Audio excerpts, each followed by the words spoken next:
नंदा जिसके होठों पर हर वक्त हंसी और लाली रहती थी, आज वह खून के आंसू रो रही है। उसके पति ने उसके साथ विश्वासघात किया था। कितना प्यार था दोनों में। शादी के बाद ना जाने कितनी बार लड़कियां अपने मायके जाती रहती हैं किसी ना किसी बहाने से। उसकी कोई गिनती नहीं, पर यह 7 सालों में 7 बार ही मुश्किल से गई होगी मायके। एक तो 10 घंटे का सफर तय करना पड़ता था, दूसरे मनुज ने प्यार इतना दे दिया कि जिसकी कोई हद न थी। और फिर नंदा के मायके जाने से मनोज को खाने पीने की दिक्कत भी हो जाती थी। पीछे उसके दोनों अकेले जो रहते थे दिल्ली में। सब कुछ ठीक ठाक चल रहा था। इसी बीच नंदा को एक बेटी हुई, फिर वह अपनी गृहस्थी में और भी रच बस गई थी। बड़े मजे से उनकी गृहस्थी की गाड़ी चल रही थी। न सास ससुर की चिंता, न ही किसी और से। उसका ससुराल मायके के पास ही था, तो वह कभी भी एक साथ दोनों जगह मिल जाती थी। जब कभी भी उसे किसी की मदद चाहिए होती तो पास ही की गली में उसकी सहेली दामिनी रहती थी, वह उसके पास चली जाती। आज भी नंदा मम्मी के पास आई है, रोए जा रही है, रोए जा रही है। चुप होने का नाम ही नहीं ले रही है। दामिनी के पूछने पर भी नंदा बता नहीं पा रही थी, जबकि दोनों अपना सुख दुख बांटा करती थी। दोनों के बीच में पर्दा नहीं था। आखिर बताती भी तो कैसे। नंदा मनोज पर अंधा विश्वास करती थी। थोड़ा रोकर जब मन हल्का हुआ तो कुछ शब्द निकलकर बाहर आए, मुंह से कहने लगी, तुम ठीक कहती थी, मर्दों पर इतना विश्वास अच्छा नहीं होता है। मैं ही पागल थी जो उसके प्यार में डूबी रही। नंदा की बेटी आहना बहुत छोटी है, पर इतनी भी नहीं कि वह समझ ना पाए कुछ हुआ है। वो यह तो समझ रही थी कि कुछ हुआ है, मम्मी रो रही है। और पापा सुबह गुस्से से जा रहे थे, पर क्यों यह समझ नहीं पाए। आखिर वह 5 साल की ही तो थी। बच्चे कुछ और समझे न समझे, पर गुस्सा, प्यार और नफरत की भाषा बखूबी समझते हैं। बस नंदा को देखे जा रही थी और उदास थी। दामिनी ने धीरज बंधाते हुए कहा, तूने अंकल आंटी को फोन कर दिया क्या? नहीं, उसने ना में गर्दन हिलाई। कहते हुए दामिनी ने लंबी सांस ली। वो उठी और किचन में गई, 2 कप चाय के साथ कुछ खाने को भी लाए। चाय और आहना के लिए नूडल्स देखते ही आहना सब भूल गई थी कि उसकी मम्मी पापा का झगड़ा है। उसकी मम्मी रो रही है। काश हम भी हमेशा बच्चे ही बने रहते तो कितना अच्छा होता। गम किधर जाता पता ही ना चलता। बस वह आता दिखाई देता, फिर पलक झपकते ही चला जाता। जैसे अभी आहना भूल गई नूडल्स में।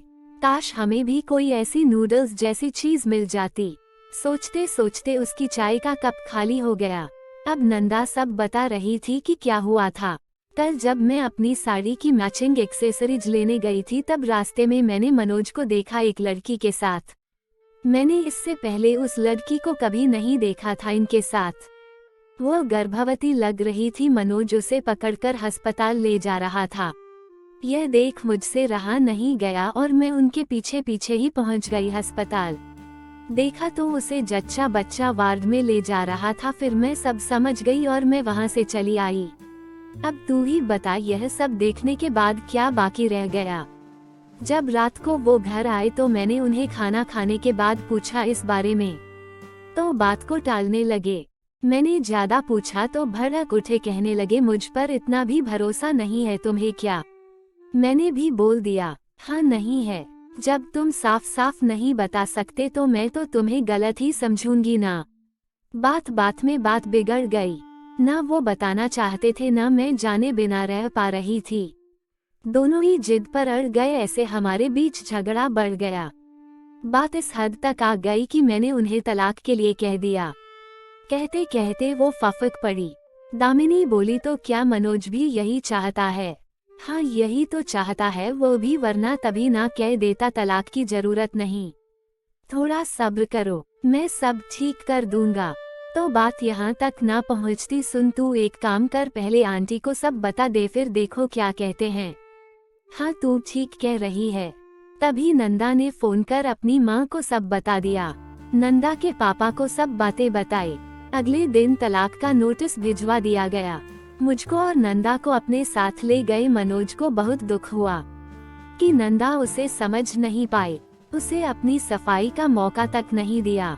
उसका जी चाह रहा था वह जोर जोर से रोए, चिल्लाए, पर किसके आगे। बेटी आहना को भी साथ ले गई थी। वह सोच रहा था नंदा ने जरा भी समय नहीं दिया था उसे खुद को बेगुनाह साबित करने का। उसके साथ जो हुआ था यह तो वही जानता था। उसकी मजबूरी थी कि किसी को कुछ नहीं बता सकता था। रात भर मनोज बिस्तर पर करवट बदलता रहा। नींद उससे कोसों दूर थी। वह आहना और नंदा को बहुत याद कर रहा था। रात 3 बजे के बाद उसकी आंख लग गई। फिर सुबह देर से आंख खुली। वह अपने वकील से मिलने गया। सब बात बताई कैसे वह गलतफहमी का शिकार हो गया और उसकी बीवी उसको छोड़कर चली गई। फिर तलाक का नोटिस भिजवा दिया। वकील ने बताया आपके केस में ज्यादा मुश्किल नहीं है। आपने किन हालातों में उसकी मदद की है यह सब साफ है। इसके लिए ज्यादा कोर्ट कचहरी के चक्कर नहीं लगाने पड़ेंगे।